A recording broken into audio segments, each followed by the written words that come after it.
Corona دے گیا دو سبق number 1، عورت کا سانس جب ماسک میں چل سکتا ہے تو پردے میں بھی چل سکتا ہے۔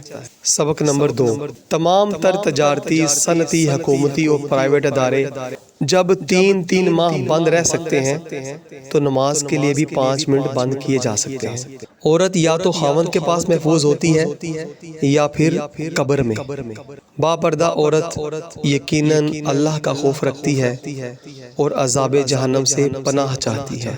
بنت ہوا کا صحیح حق ادا کرتی ہے اور پاسداری شریعت کی کرتی ہے۔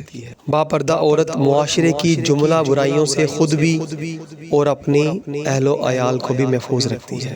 باپردہ عورت اللہ کے احکامات پر چل کر خود کو اور اپنے اہل و عیال کو جہنم سے بچا سکتی ہے۔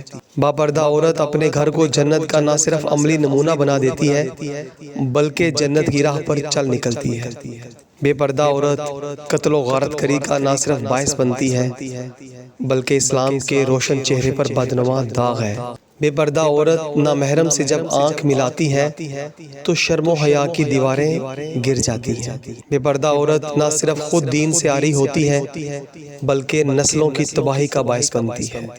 عورتیں نامحرم مرد سے کس طرح بات کریں؟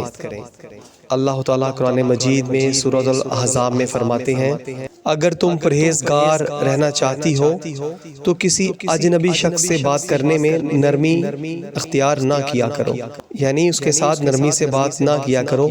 جس کے دل میں بیماری ہے کوئی امید نہ پیدا کر لے اور دستور کے مطابق بات کیا کرو۔ عورت کو اگر نامحرم سے بات کرنی پڑ جائے تو سخت لہجہ اختیار کرے اور برائی یا بے حیائی کی بات کرنے کی بجائے مختصر اور ضروری بات کرے، کیونکہ نفس کے شیطان کا دوسرا ایجنٹ نگاہ ہے۔ عورت کا بہت بڑا فتنہ اس کی آنکھیں ہیں۔ پھر جب اس فتنے کو ایک مرد اور عورت بول کر بیان نہیں کر سکتے تو وہ آنکھیں بیان کر جاتی ہیں۔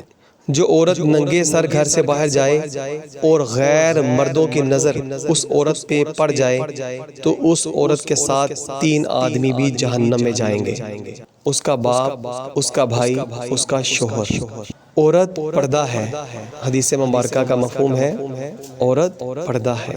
عورت ساری کی ساری پردہ ہے اور اس میں چہرے کا اور ہاتھوں کا پردہ بالکل استثناء نہیں کیا کہ وہ ان مردوں کو دکھاتی پھرے۔ عورت پوری کی پوری پردہ ہے۔